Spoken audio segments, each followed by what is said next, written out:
I'm at a loss for words, actually.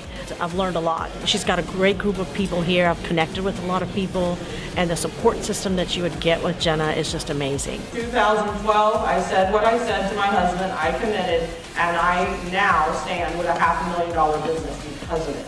I'm a connector, and I connect people, and that's what I love to do, and that's what I realized I do really well. And how did I realize that? Jena Rodriguez. Whether you're telling your husband this or whether you're telling yourself this, you've got to make the tough decision. Girl, it's okay to think like you think. You know how you want to think in the box?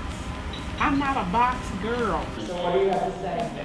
That I'm a big nerd and I'm a gamer, and that's what I want to do. and that's all I want to do. And that's what I want Natural 20 to be, is a gaming company that makes games. Brand is who you are. It's not something Jena creates. You already have it. It's as unique as your fingerprint. You know, if you didn't make it, you're missing out. I would definitely put it on the calendar for next year because I'm sure it'll be even bigger and better. Being your brand is about leadership.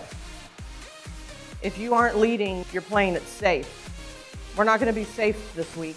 We're going to be brave. And when you get brave, magic happens.